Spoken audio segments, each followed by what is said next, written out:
Pues mire, don Adolfo, ¿usted me escucha? Sí, sí. Yo quiero que usted me diga su nombre entero y dónde y cuándo nació. Me llamo Adolfo Lugo Gastón. Nací en Ponce, Puerto Rico, el 9 de diciembre. Perdón. Otra vez, su nombre completo, dónde y cuándo nació y si me puede decir algo de su vida cuando era joven, de su familia, si era una familia grande, qué hacían sus padres, ¿entiende? Comience con su nombre. Mi nombre es Adolfo Lugo Gastón. Nací el 9 de diciembre de 1929 en Ponce, Puerto Rico. Ingresé al ejército en septiembre 10 de 1950. De ahí estuve cogiendo training por un tiempo corto en el campamento tortuguero, pero tuvimos que dejar el training en ese tiempo en Tortuguero debido a que la maleza y la hierba, o sea, el campamento estaba en muy malas condiciones para seguir dando el training. Y vino una orden para que las tropas que habían estaban ya en Tortuguero para coger training fueran llevadas a Panamá con el regimiento 33 de infantería que estaba en Fort Kobe, en la zona del Canal de Panamá.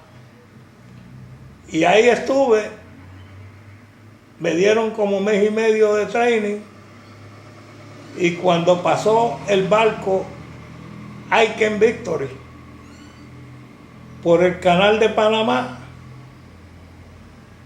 lo detuvieron, nos montaron en el barco y nos llevaron para Corea.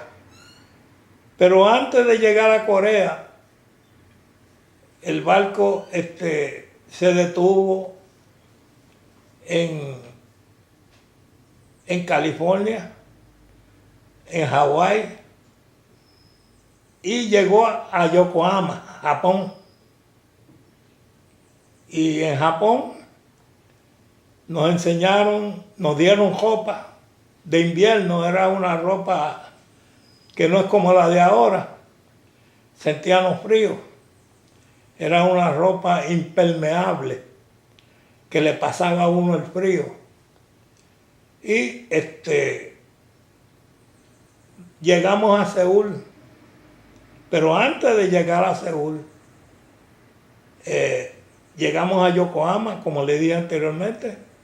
En Yokohama pasamos como 2 días allí, nos dieron alimentos, nos enseñaron a tirar con un rifle al blanco. Y ahí nos dejaron el rifle, nos dieron balas, nos dieron cinturones de balas, nos dieron los cartridges con las balas y nos montaron en el tren. En el tren. Y antes del tren, quiero decirle que de ahí de Yokohama nos enviaron a Seúl. Seúl, allá en Seúl, cuando llegamos a un Replayment Center, allí empezaron a marcarle en el Steel Helmet. Era un sombrero de acero, que ese sombrero era el que usted tenía que tener puesto cuando usted iba a enfrentarse a las tropas o iba a dispararle al enemigo. usted tenía que ponerse ese steel helmet, que era un sombrero de acero. Y entonces ese sombrero pesaba bastante. Y ahí al frente, en la parte de arriba de la cabeza, ahí le ponían el nombre de la compañía que usted iba a pertenecer allá en las líneas con el Regimiento 65 de Infantería que estaba peleando. Y entonces, allá en Seúl me pusieron Headquarter y Headquarter 65th Infantry. Me pusieron Headquarter y Headquarter 65 de Infantería. Y cuando llegué allá, efectivamente, esa fue la compañía que me mandaron. Me mandaron debido... Un momento, una pausa. Puedes seguir hablando y hablando, pero yo tengo algunas preguntas específicas, ¿entiendes? Entonces, deme un momentito que vamos a regresar a Puerto Rico. Ya se me fue a Corea, pero me gusta saber un poquito de su familia, si era una familia grande, de sus papás, de qué trabajaban, si usted fue el único que sirvió en el ejército, si tenía hermanos o papás que sirvieron. Dígame algo de su vida familiar. Muy bien, pues estando yo en Puerto Rico, soy hijo de doña Dominga Gastón, mi mamá, mi papá Adolfo Lugo Pérez. Él en aquellos años, él tenía 2 puestos de carne en la plaza del mercado. Mi mamá era dueña de una fonda. Una fonda es como si fuera un restaurante. Y éramos 5 varones y 2 mujeres. Durante la Segunda Guerra Mundial sirvieron 4 en la Segunda Guerra Mundial. Voy a mencionarlos por sus nombres. El primero, Miguel Ángel Lugo, está hoy en día con vida, gracias a Dios. Tiene 98 por ahí años. Tenía a mi hermano William, también veterano de la Segunda Guerra Mundial. Tenía a mi hermano Nelson Lugo, también veterano de la Segunda Guerra Mundial. Y a mi hermano Elmo, también veterano de la Segunda Guerra Mundial. 4 que sirvieron en la Segunda Guerra Mundial.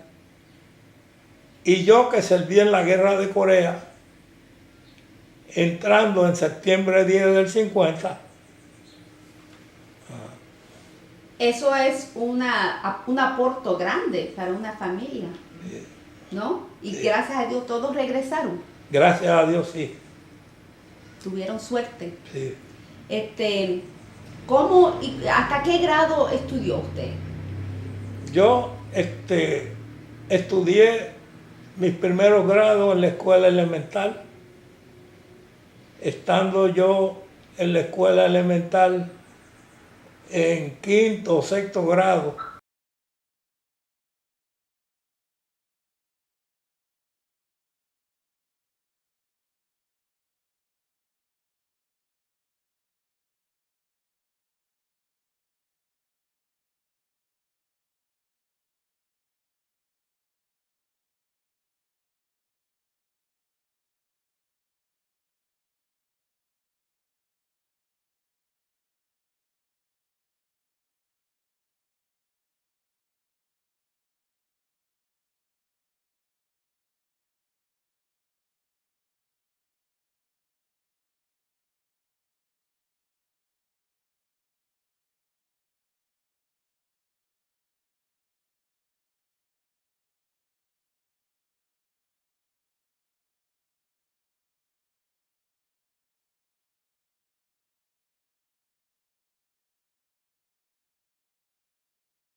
las razones por ingresar?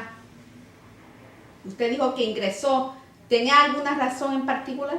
Sí, tenía la razón particular porque yo quería ayudar a mi familia, porque en aquel tiempo las cosas no estaban muy buenas y no podía estudiar porque para estudiar en aquellos años tú tenías que empezar a estudiar y se le hacía difícil a mi mamá preparar 5 varones y 2 mujeres para enviarlos a la escuela. Y entonces nosotros los varones nos fuimos a trabajar y mientras estábamos trabajando fue que vino la guerra de Corea y decidimos, unos ingresaron en la Segunda Guerra, que fue la primera que hubo antes de Corea. Unos ingresaron en la Segunda Guerra Mundial y yo en la de Corea. Usted yo creo que mencionó cuándo y cómo llegó a Corea, en cuál compañía lo asignaron. Usted era infantero, ¿verdad? Sí. Infantero. Yo quiero saber, esa es la primera vez que salió de Puerto Rico, ¿verdad? ¿Cuál fue su impresión del país de Corea? Que era un lugar extraño, de la gente, del terreno, de algo que todavía se acuerda de Corea, cuando primero lo vio.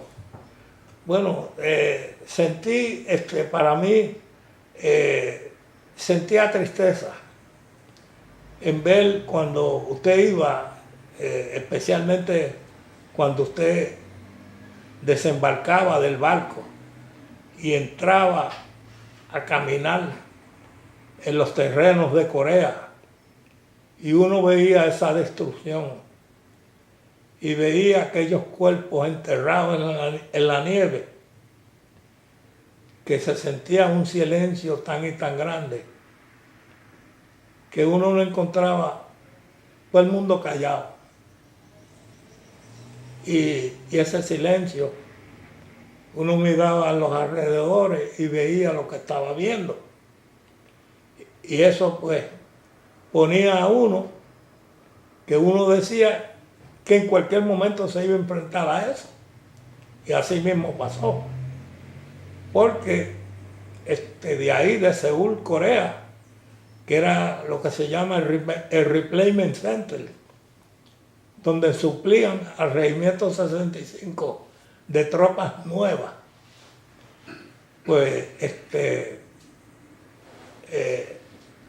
asignaban, llegaba usted allá y le decían, métase en ese hoyo, ese militar que está dentro de ese hoyo es su pareja. Tienen que turnearse. De noche duerme uno y el otro vela. Y así. Y de día no pueden salir para afuera, porque si salen para afuera, de aquella colina que está allá, los chinos tienen francotiradores y ya han matado unos cuantos así que han salido inocentemente para afuera a lavarse la boca o a ver el clima o a ver el área. Inocentemente los han matado porque le han disparado de allá con mortero, o si no, un sniper se ha encargado de ellos. Manténgase dentro del hoyo hasta que le den órdenes. Y así pues fue que pude aprender a obedecer, porque hay que obedecer los que saben y los que están allí, que tienen más experiencia que uno. Y entonces hubo veces que estuve 2 meses con la misma ropa, pantaloncillos, medias. La ropa que nos dieron en aquella época para enfrentarnos a ese frío tan fuerte que casi siempre estaba bajo cero allí en Corea. Era un jacket impermeable que yo tenía que ponerme ese jacket y ponerme como 3 suéteres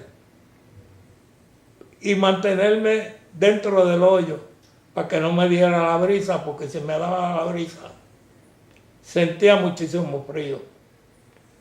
Los guantes que nos dieron eran unos guantes de lana, pero una lana pobre, que tenía los dedos casi frisados. ¿Entiendes? Frisados. Y y eso, equipo lo cogimos cuando estábamos en defensa. Ahora, cuando estábamos ya peleando, en verdad, pues ahí no había, ahí era la vida de aquel contra la mía y la mía contra la de él. Y echar para adelante, que dijera lo que Dios dijera. Un momentito, una pausita así para otra pregunta. ¿Usted se acuerda vamos a decir, dio muchas batallas, me imagino, ¿verdad? Pero yo no tengo tiempo para oírlas todas. Así quiero que escoja una que le impresionó y que hoy día todavía se acuerda. La primera batalla que yo la vi fue cerca del Paralelo 38, porque había que cruzar el río Yunnan para llegar a la colina Kelly. Ahí en la colina Kelly, el regimiento 65 tuvo que estar peleando a tiro limpio contra un sinnúmero incalculable de tropas chinas. Tropas chinas comunistas. Y ahí estuvimos nosotros como por 1 o 2 semanas batallando contra ellos. Y fue para el tiempo que cerca de 4,000 y pico de marinos, los chinos los tenían acorralándolos para tirarlos para el agua. Y entonces llegó una orden al regimiento que nosotros teníamos que ayudar a conseguir de defender que esos marinos no perdieran su vida y darle el todo por el todo, y así lo hicimos. Y logramos conseguir que esas tropas americanas salieran por el único sitio que había salida, una sola salida. Y por ahí salieron, porque el 2º batallón del 65 y el 1er batallón estaban a tiro limpio todo el tiempo,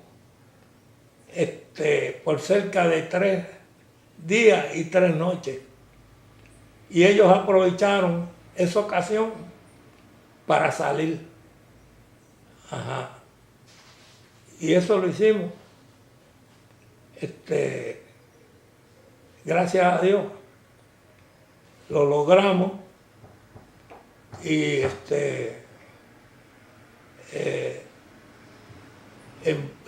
porque hicimos eso, estábamos balbú, pelú, sucios, apestosos, porque hacían 2 meses que no nos bañábamos, no nos afectábamos. Y entonces nos bajaron a nosotros de las líneas, nos bajaron abajo a coger alimentos calientes, porque allí el alimento que usted le daban era frisado. Yo recuerdo que en varias ocasiones yo iba a abrir un pote de espagueti y estaba hecho de hielo. Entonces, si yo trataba de calentar ese pote,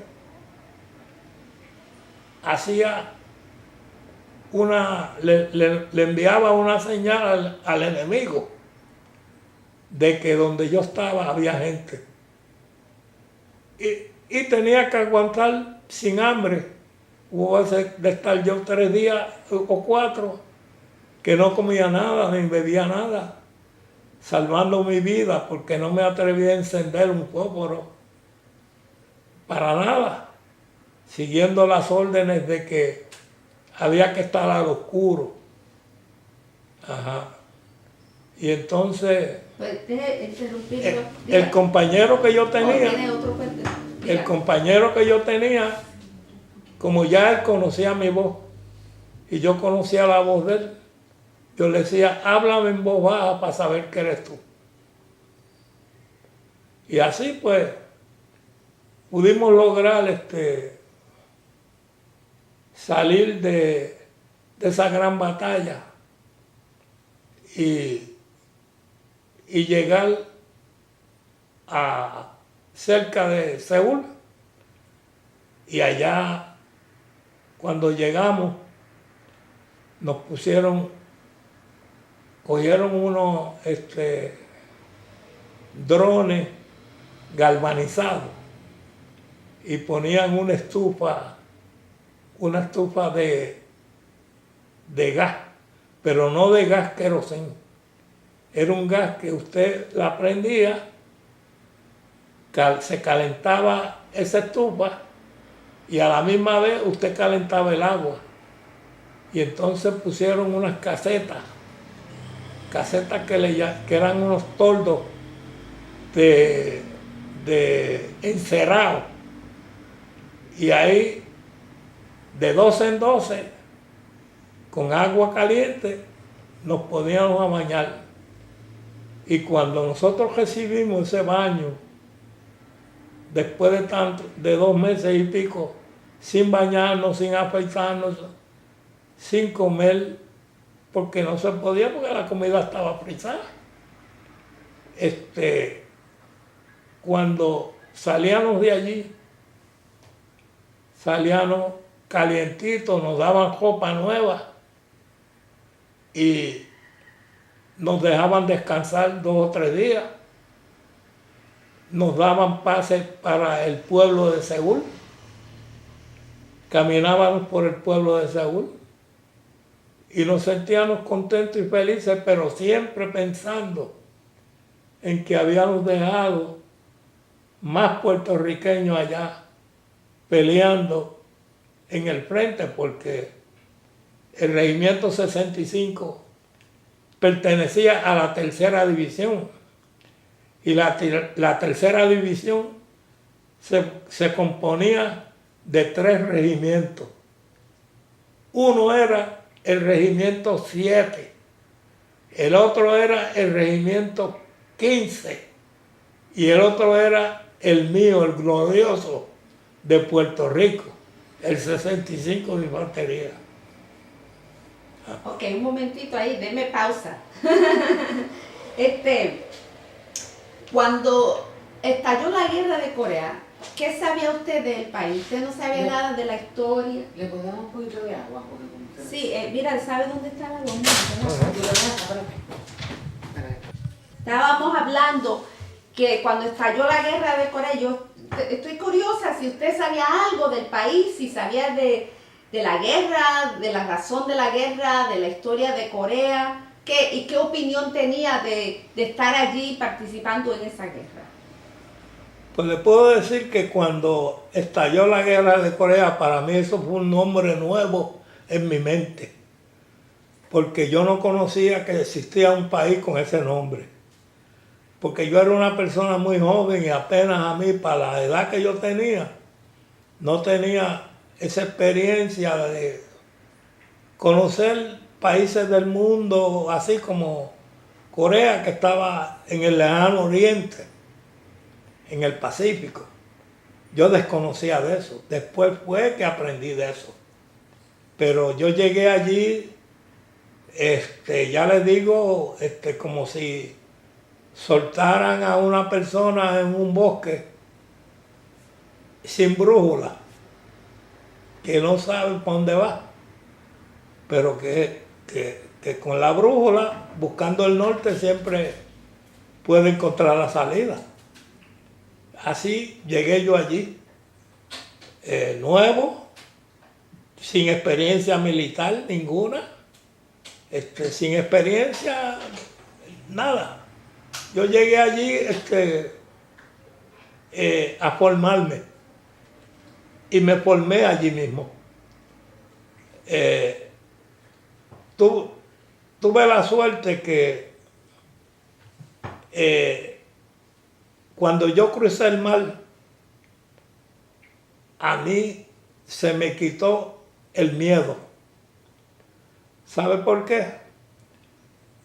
Porque las navidades que yo siempre pasaba junto a mi abuela, a mis padres, a mi familia, a mis hermanos, pues por primera vez las pasé en el agua, viajando de Puerto Rico a California, a Panamá, California, Hawái, Yokohama, o me parece que fue Sasebo o fue Yokohama, en Japón, que ahí estaba el campamento Camp Drake. Ese campamento... Pero déjeme preguntarle, usted dijo que se le perdió el miedo. ¿Por qué? ¿Qué pasó allí? Pues perdí el miedo, ¿sabe por qué? Porque me acordé. Yo creía, ya una vez yo estaba en el agua, y al pasar lo que se conoce como Imaginary Line, la zona internacional, que eso es un área donde usted está 3 días, que el barco está dándole al agua de este lado y dándole al agua del otro. 3 días para pasar ese sitio. Por eso le llaman Imaginary Line. Y yo estuve en eso 3 días y ya yo estaba en una forma que estaba loco por llegar y estaba loco por disparar un tiro.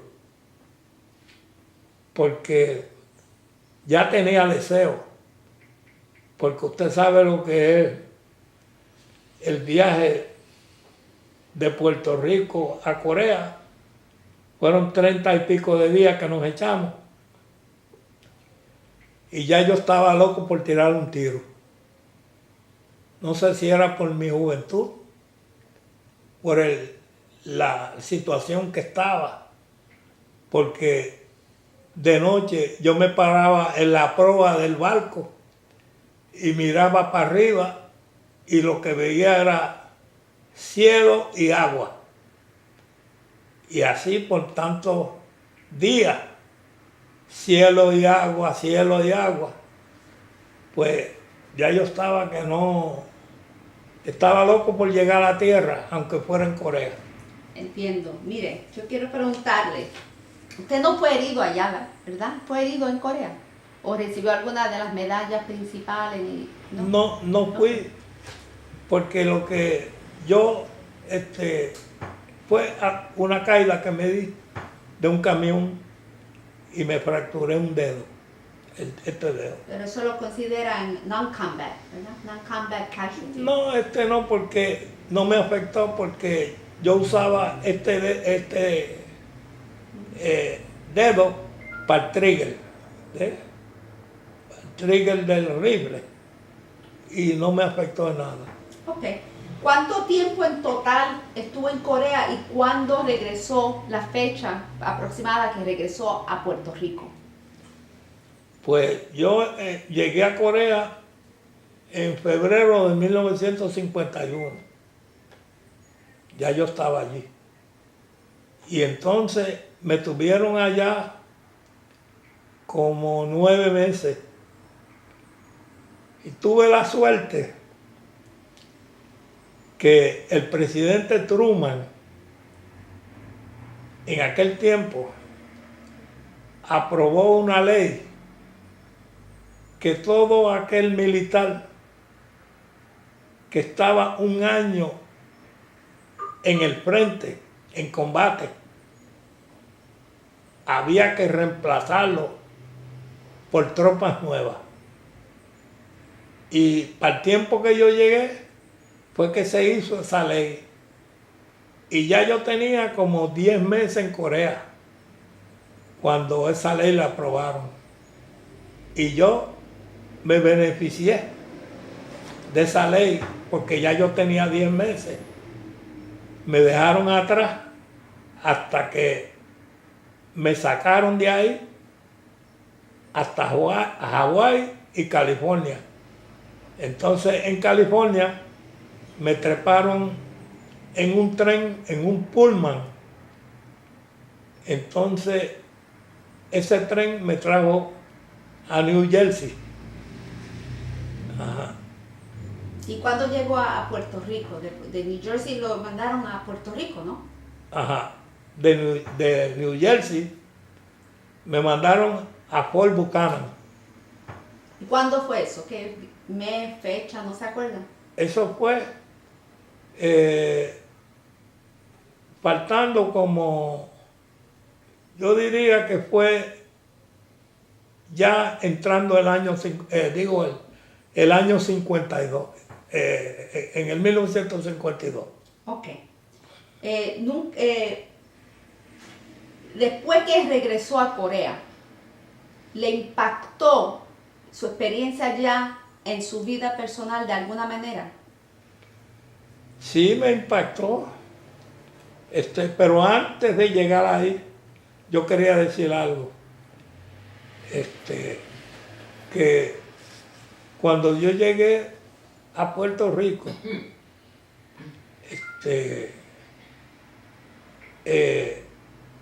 como ya el presidente Truman había hecho la ley de sacarnos a nosotros con un año de servicio en combate, en guerra, y yo cualifiqué para eso, pues cuando vine a Puerto Rico me dieron un pase de 30 días.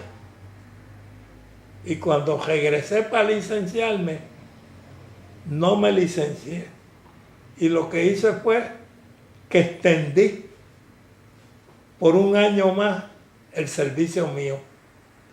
No quise reenlistar, no reenlisté, porque podía reenlistar por 3 años o por 6 para pertenecer al Regular Army. Pero no, yo lo que hice fue extender por un año más, y entonces cuando cumplí los 3 años, me licencié en el campamento Camp Lossie, que ahora se llama Fort Allen. Ahí me licencié, estando yo en la compañía G del Regimiento 65 en Camp Lossie. Entiendo. Pero regresando a la pregunta original, cuando usted regresó, ¿tuvo dificultad ajustándose a la vida normal? Algunos han tenido pesadillas, algunos no, algunos estuvieron bien. ¿Esa guerra le impactó en su vida de alguna manera? Bueno, lo más que me afectó fueron los nervios, que de allá para acá nunca me he podido recuperar. Trabajé muchos años en la vida civil, pero siempre tuve problemas con los nervios, porque usted sabe lo que es uno día tras noche y día tras noche escuchando disparos, morteros. Uno vivía una vida que uno no sabía cuándo era que le tocaba a uno, porque cuántos amigos míos hablaban conmigo hoy y mañana ya no existían. Y eso me podía pensar a mí, pero me adapté al sistema y eché para adelante, porque cuando uno está en esa situación, no le puede dar miedo a uno, tiene que echar uno para adelante. Y del miedo uno aprende. Y así fui yo. Y cuando llegué allí, pues llegué en una forma que era ¿cómo se dice? Era una vida nueva para mí, vivir esa vida que yo me estaba enfrentando en plena juventud.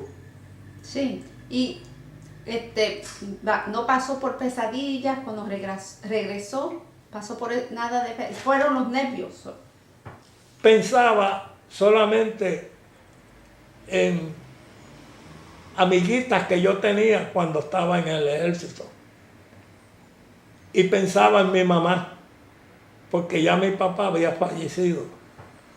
Entonces yo pensaba solamente en mi abuela y en mi mamá, porque no tenía esposa, no tenía nada. Era mi abuela y mi mamá, lo que yo pensaba. Cuando usted se licenció del ejército, ¿qué hizo con el resto de su vida? ¿De qué trabajó? Pues yo empecé a estudiar, pero noté que los cheques se tardaban 5 meses, 6 meses en aquel tiempo, y yo dejé de estudiar, y como yo hice muy buenas amistades, pues en ese tiempo yo conocí a un amigo que trabajaba en la Puerto Rican Cement. Le decían Ponce Cement. Y entonces había un empleado que era pump tender. O sea, pump tender era una persona que bregaba con la bomba de los tanques. Y entonces me dijo a mí, mira, yo me voy para Estados Unidos, voy a dejar mi trabajo. Te voy a llevar para que tú hables, a ver si te cogen para ese trabajo. Tuve la suerte que me cogieron para ese trabajo. Entonces en ese trabajo había un señor, que Dios lo tenga en la gloria donde esté, que me enseñó el trabajo como era. Y yo lo aprendí. Y cuando yo lo aprendí, el trabajo que yo estaba haciendo, al lado de donde yo estaba la química que se usaba para hacer el cemento. Entonces, el cemento, cuando se está batiendo en el tanque, se le llama slurry. Y eso es una mezcla amarilla que está en el tanque todo el tiempo con una removedora dando vueltas. Pues cuando yo empecé a trabajar, yo tenía un trabajo que cuando yo salía del trabajo yo tenía que decir para dónde yo iba. Porque si un tanque de eso se tapaba, donde quiera que yo estuviera, me iban a buscar en un jeep. Y yo tenía la ropa de trabajo en un cuarto. Me vestía, no importa que fueran las 12 de la noche, las 1 de la mañana, y bajaba por unas escaleras que estaban dentro del tanque hasta el final del tanque. Y ahí entonces me ponía a averiguar, a ver, y a veces con una pala empezaba a limpiar, y era que la mezcla de ese cemento estaba bien dura, y yo con la pala empezaba a limpiar, hasta que lograba limpiar bien esa removedora. Y cuando la limpiaba bien, yo me salía afuera y de el sitio donde yo trabajaba. Un momento, yo lo voy a cortar, perdone que lo corte. Le voy a cortar la conversación, perdone que le corte, porque el tiempo se me está acabando.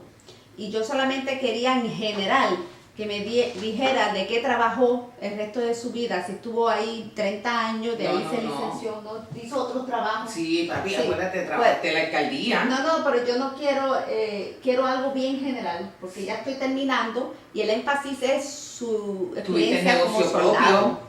Bueno, Pues vamos quiere decir una oración breve de qué trabajó, porque la historia del cemento es muy larga, Sí, no no, tiene pero nada que por ver eso. con la guerra de Corea, ¿entiendes? Pero él hizo más cosas.